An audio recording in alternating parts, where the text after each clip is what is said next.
नमस्कार। News trial Uttarakhand में आपका स्वागत है। मैं हूं अनिल राणा। पहाड़ में इन दिनों दीपक कुमार को लेकर एक नई बहस छिड़ी हुई है। हिंदूवादी संगठन उसके मोहम्मद दीपक कहलाने से खफा है और दूसरी तरफ कई लोग दीपक को इंसानियत की मिसाल बताकर उसकी तारीफें करते नहीं थक रहे। लेकिन असल मुद्दा सिर्फ नाम का नहीं, असल मुद्दा है उत्तराखंड में हिंदू और मुसलमान का, हिंदू बनाम मुसलमान का। दीपक ने सही किया गलत किया इस पर बहुत कम लोग जा रहे हैं। ज्यादातर लोग इस पर जा रहे हैं कि उसने मुसलमान क्यों बोला, उसने ऐसा क्यों बोला। आज हम गहराई से जानेंगे कि उत्तराखंड में मुसलमान आए कहां से, क्या वो वाकई में खतरा है उत्तराखंडियों के लिए, या सिर्फ राजनीतिक गलियारों में उनको खतरे के तौर पर दिखाया जाता है। अभी हाल ही में देहरादून के विकास नगर में कश्मीर से आए दो लड़के, 18 साल का दानिश और उसका एक नाबालिग भाई था या साथी था। वो अपनी आजीविका चलाने के लिए शॉल बेचने के लिए आए थे। भीड़ ने उन्हें घेरा और सिर्फ इसलिए पीटा क्योंकि वो मुसलमान थे। अब सवाल यह है कि फिर खतरा कौन कौन बना खतरा। पिछले साल 9 दिसंबर को याद कीजिए, जब 9 दिसंबर को त्रिपुरा के छात्र एंजल चकमा की हत्या सिर्फ इसलिए कर दी गई क्योंकि उसका चेहरा और उसके शरीर की बनावट हमारे जैसी नहीं थी। चकमा के लिए खतरा कौन था, यह बताइए। वाशिंगटन डीसी की एक रिपोर्ट यह बताती है कि मुख्यमंत्री पुष्कर सिंह धामी के भाषणों में लव जिहाद, लैंड जिहाद और थूक जिहाद जैसे शब्दों का बार बार इस्तेमाल हुआ है। तो आखिर खतरा कौन, अब यह आप तय कीजिए। चलिए अब आपको उस इतिहास के पन्नों में ले चलते हैं जहां आपको पता चलेगा कि उत्तराखंड में मुस्लिम आए कहां से और वो कितना बड़ा हमारे लिए खतरा है। ये दरार हिंदू और मुसलमान के बीच शुरू कहां से हुई। सबसे पहले भारत की बात कर ले। भारत में इस्लाम का आगमन 17वीं शताब्दी में व्यापार के जरिए हुआ था, लेकिन 11वीं सदी में आक्रमणों की लहर आ गई। सबसे पहले महमूद गजनवी ने 10,026 माफ कीजिए 1026 ईस्वी में सोमनाथ मंदिर को लूटा, क्योंकि उसका मकसद था कि लूटपाट करनी थी। उसकी सफलता का कारण क्या था, वो मंदिर लूटने में क्यों कामयाब हुआ, उसके भी कुछ कारण है। एक, उसकी सेना बहुत फुर्तीली थी और उससे भी बड़ा कारण हमारे समाज में फूट जो आज भी है। जब मंदिर में हमला हुआ तो जो मंदिर के रक्षक थे और पुजारी थे वो हथियार उठाने के बजाय, लड़ने के बजाय मंदिर के अंदर छुप जाते थे और रक्षा के लिए भगवान से प्रार्थना करते थे। विडंबना देखिए, उस दौर में भी जातियों में समाज बटा हुआ था, जिसके कारण दलितों को मंदिर में घुसने की अनुमति नहीं थी। कई सोर्स, कई स्रोत ये बताते हैं, उनमें यह लिखा है कि दलितों को मंदिर में घुसने पर सजा मिलती थी, जबकि इसमें कुछ जो दलित जातियां थी वो बहुत ही लड़ाका टाइप जातियां थी। वो मुकाबला करने में सक्षम थी इन तुर्क सैनिकों का और जान देने और जान लेने में जरा भी नहीं हिचकिचाती थी। लेकिन वो देखते रह गए। उनको लगा कि मंदिर के अंदर घुसेंगे तो पाप चढ़ जाएगा, मंदिर परिसर में उनकी छाया भी पड़ जाएगी तो पुजारी उनको सजा देंगे। ऐसा होता था क्योंकि पुजारी की मदद करने अगर वो जाते तो पुजारी इनको सजा देते। जैसे आज दीपक मोहम्मद के केस में हो रहा है। दीपक मोहम्मद किसी को मदद करने गया, उसको सजा दी गई। कल से इस केस के बाद शायद ही कोई किसी की मदद करे, मतलब दूसरे धर्मों की, शायद ही हिंदू मुसलमान की या मुसलमान हिंदू की मदद करे। यह प्रथा उस समय भी थी जब सोमनाथ का मंदिर लूटा जा रहा था। तो नतीजा क्या हुआ कि गजनवी की सेना लूटपाट करती, जिस रास्ते ये लड़ा के दलित खड़े होते मंदिर के बाहर, वो रास्ता न चुन के दूसरे रास्ते से फरार हो जाती। भारत के अन्य हिस्सों में इस्लाम का प्रसार भले ही संघर्षपूर्ण रहा हो, क्योंकि इसके बाद मोहम्मद गजनवी ने एक तरह से पहला मुस्लिम हमला था वो भारत पे।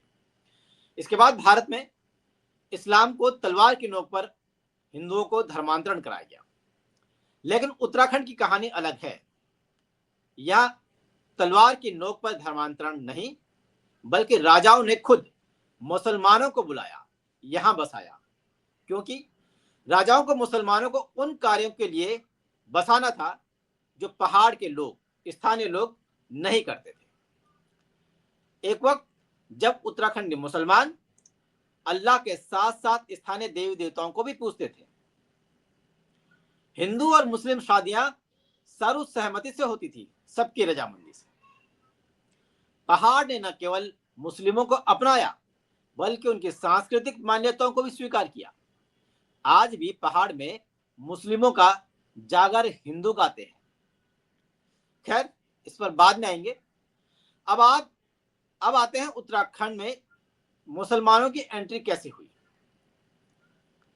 1137 में मोहम्मद तुगलक ने कराचल पर्वत, जिसे अब कुमाऊं कहते हैं, वहां पर आक्रमण करने की कोशिश की, लेकिन उसे हार का सामना करना पड़ा, क्योंकि पहाड़ चढ़ना इतना आसान नहीं होता। लेकिन 1380 आया, जब फिरोज शाह तुगलक के समय पहली बार उत्तराखंड में धर्मांतरण की बड़ी घटना हुई, और यह इलाका था कटेहर।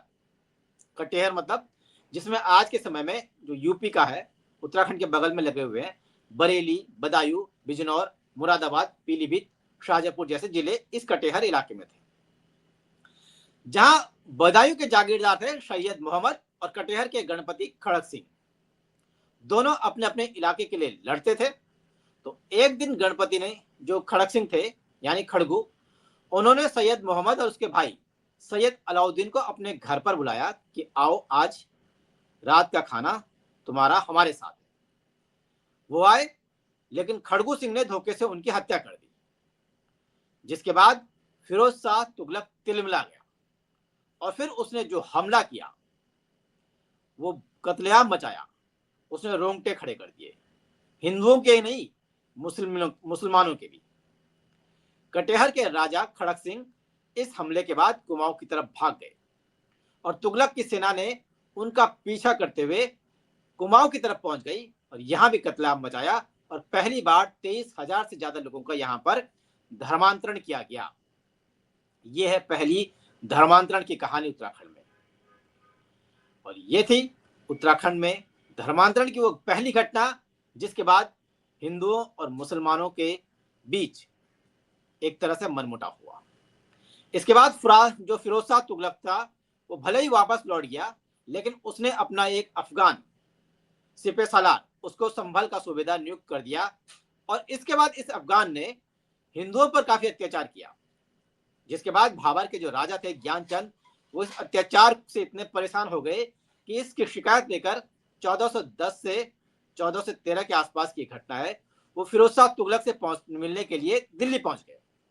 उसने पूरी बात बताई कि भाई आपका अफगान क्या कर रहा है। फिर फिरोज शाह ने उसे, जो राजा थे, उनकी बात सुनी, समझा और उनको उस माल की जागीर सौंप दी। ये कुमाऊं के राजा और मुगल दरबार के बीच जो दुश्मनी थी वो खत्म होती दिखी और मित्रता की शुरुआत का ये पहला कदम माना जाता है। जिसके बाद कई बार जंग हुई, तो चंद राजाओं ने कई मोर्चों पर मुगल राजाओं का साथ दिया। 1545 से 1550 के बीच एक वाकया और हुआ। तब दिल्ली में एक सरदार था ख्वास खान। उसने दिल्ली के सुल्तान इस्लाम शाह के विरोध में आवाज उठाई थी, जिसके बाद सुल्तान उसकी जान के पीछे पड़ गया ख्वास खान की। नतीजा ये हुआ कि कुमाऊं के राजा कल्याण चंद ने सरदार ख्वास खान को कई मुसलमानों के साथ अपने इलाके में शरण दे दी, यानी उत्तराखंड में। और इस तरह बड़े प्यार के माहौल में उत्तराखंड में इस्लाम का प्रवेश हुआ, मुसलमानों का प्रवेश माना जाता है। बाद में इसे जो ख्वास खान था, इसको दिल्ली के सुल्तान ने धोखे से मरवा दिया। इसके बाद जब बाज बहादुर कुमाऊं का राजा बना तो उसने कई मुसलमान कर्मचारियों को अथाह पैसा दिया और कहा कि आप उत्तराखंड आओ, यहां नियुक्त करना शुरू कर दिया, क्योंकि इन मुसलमान परिवारों को अल्मोड़ा के नकारसी टोला, जो कि मौजूदा नियाजगंज है, वहां पर बसाया। और राजा मोहनचंद ने 1777 में हुसैन बख्श को भी माल रोड की जो माल इलाका था उसकी जागीर सौंप दी। इसके चलते भी काफी मुसलमान यहां पर आके बस गए। तो ये थी कहानी कि मुसलमान कैसे आए। वही जो माल तराई का इलाका है, दुर्गों की रक्षा के लिए राजा रुद्रचंद ने हेडी मेवाती जाति के मुसलमानों को बसाया, उनको सेना में भर्ती कराया। अब सब एक दूसरे के संगी साथी टाइप के होने लगे। लेकिन कुमाऊं में एक चीज और थी, कुमाऊं में जात पात की व्यवस्था बहुत थी। यहाँ ब्राह्मण और दलितों के बीच या राजपूतों और दलितों के बीच काफी भेदभाव था। लेकिन जो यहाँ मुसलमान थे वो हरिजन परिवारों में जो उनकी स्त्रियां थी उनके साथ विवाह कर सकते थे। उन्होंने विवाह किए और इस तरह मुसलमानों के हिंदू परिवारों में रिश्ते भी लगने शुरू हो गए। गढ़वाल में आज भी, कुमाऊं में आज भी ब्राह्मण और दलितों के बीच इंटरकास्ट मैरिज नहीं होती है, इसे गलत माना जाता है। लेकिन उस समय मुसलमानों ने इंटरकास्ट क्या, इंटर रिलीजियस मैरिज कह सकते हैं, उसको किया, जिसके कारण हिंदू परिवारों के और मुसलमानों के बीच संबंध बनने लगे। गढ़वाल की बात कर लें। गढ़वाल में जो राजा श्याम शाह थे, 1621 में वो जहांगीर के जो मुगल बादशाह था उसके दरबार में गए। हालांकि जो जहांगीर के बाद शाहजहां था उसके समय उनके रिश्ते बिगड़े और 1635 में जब शाहजहां ने हमला किया तो आपको याद होगा कर्णावती, रानी कर्णावती, जिसे नागकटी रानी के नाम से जाना जाता है, उसने मुगल सेना को ऐसा सबक सिखाया कि इतिहास अमर हो गया।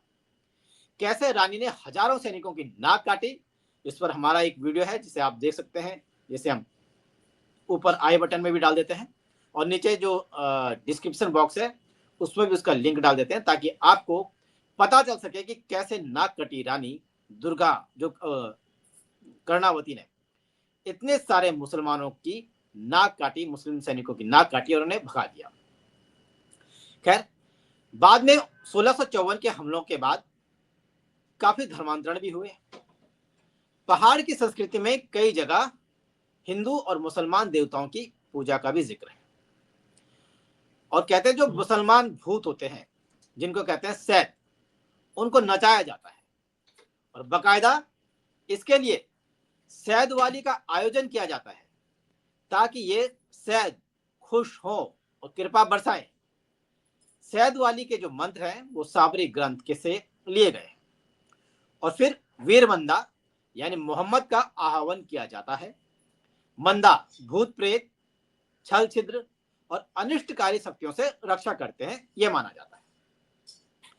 कहते तो ये भी हैं कि अगर सैद खुश हो जाए तो इंसान धनी और प्रतिभाशाली बन जाता है, लेकिन अगर नाराज हो जाए तो उसके जीवन में उथल पुथल मचा सकते हैं।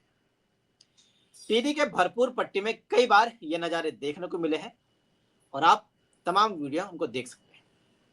उत्तराखंड के जागर में जो सैद देवताओं का विशेष स्थान है, गढ़वाल और कुमाऊं के कई गांवों में जब जागर लगता है तो ढोल दमाओं की थाप पर कलवा सैद या मंदा पीर को नचाया जाता है।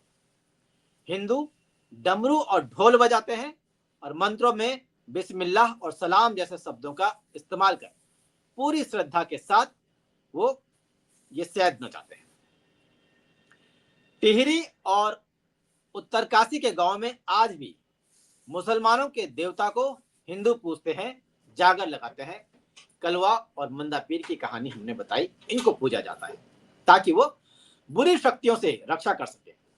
जो प्रतापनगर का कांडा गांव है वहां भी सैद देवता के मंदिर हैं और ये सब ये दिखाते हैं कि यहाँ मजहब की दीवारें नहीं है, खैर, परंपराओं के तहत उत्तराखंड में मुसलमानों की संख्या उसकी बात करें तो 1821 तक पूरे कुमाऊं में मात्र 494 मुसलमान होने का जिक्र मिलता है।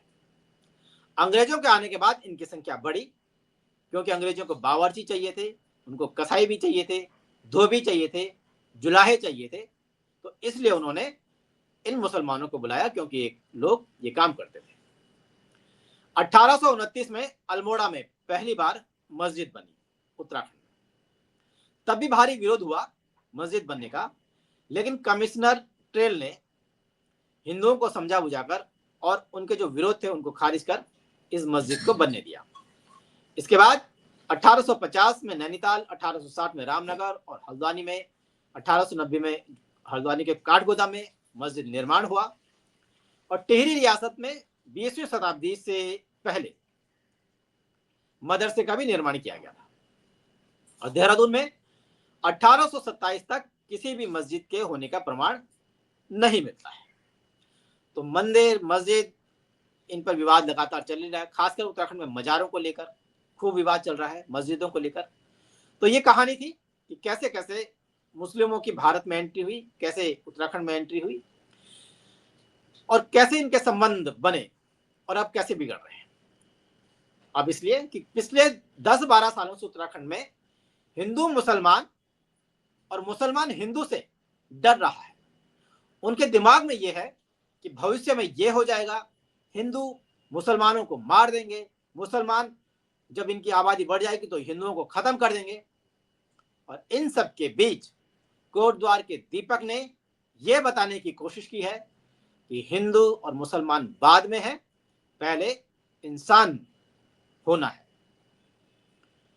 दीपक ने तो बताया ही, उससे पहले 1 सितंबर 1994 को एक और शख्स ने यह बताया था। उनका नाम था सलीम अहमद। 1 सितंबर 1994 को खटीमा में उत्तराखंड आंदोलन में शहीद होने वाले पहले शख्स सलीम अहमद थे। उन्होंने भी शहादत देकर यह बताने की कोशिश की कि वो किसी हिंदू या मुसलमान के लिए नहीं लड़ रहे हैं, वो उत्तराखंड के लिए जान दे रहे हैं। और ये विडंबना देखिए कि हेट स्पीच के मामले में नंबर 1 आने वाले मुख्यमंत्री धामी जी हर साल उसी खटीमा में शहीद स्मारक पर जाते हैं और तमाम आंदोलनकारियों के साथ सलीम अहमद को भी श्रद्धांजलि देते हैं, उनके आगे भी सिर झुकाते हैं। तो ये बात सच है कि मुसलमान पहाड़ों में बाद में आए, लेकिन सिर्फ मुसलमान ही नहीं, और भी जातियां और भी समुदाय के लोग पहाड़ में आए हैं। और ये एक निरंतर प्रक्रिया है, किसी का आना किसी का जाना। पहाड़ के लोग दिल्ली में है, मुंबई में है, नोएडा में है, हरियाणा में है, गुरुग्राम में है और भी कई इलाकों में बड़ी तादाद में है। वजह साफ है, जरूरत और जीने के लिए कमाई का जरिया, रोजी रोटी के लिए। खैर, पहाड़ की संस्कृति साझा संस्कृति रही है। लाल ढांग में आपने देखा कालू सैयद के मजार हो या श्रीनगर में शाह पीर काकी की तकिया, यहां भी हिंदू सर झुकाते हैं। सैद वाली जागर आज भी हमारी साझी विरासत का हिस्सा है। 20वीं सदी तक मदरसों के जो मौलवी थे और बाहरी कट्टरता आने से पहले पहाड़ के जो मुसलमान और हिंदू थे वो अलग नहीं थे, वो साथ साथ रहते थे। लेकिन 20वीं सदी में जब से मौलवी आए, इन्होंने मुसलमानों को मुसलमान जाहिर करने को कहा, जिसके बाद इनके बीच भी भेदभाव बढ़ा और एक तरह से मुस्लिम कट्टरता उत्तराखंड में ज्यादा बढ़ने लगी। तो क्या आज जो नफरत की दीवार खड़ी की जा रही है, क्या वो जायज है, या हम अपने उस साझा इतिहास को भूल रहे हैं जिसने हमें सदियों से जोड़ कर रखा? इस पर विचार करने की जरूरत है और तमाम उदाहरणों को और तमाम लोगों के बयानों को भी सुनने और समझने की जरूरत है कि वो क्यों इस तरह की बयानबाजी करते हैं, उससे उनका क्या फायदा है और उत्तराखंड का वाकई में इन विवाद में पड़ने से फायदा है या नुकसान, ये आप लोगों को देखना है।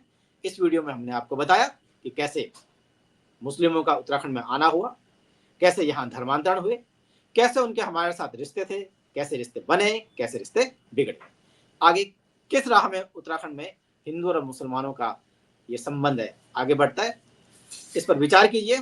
फिलहाल मुझे दीजिए इजाजत, नमस्कार।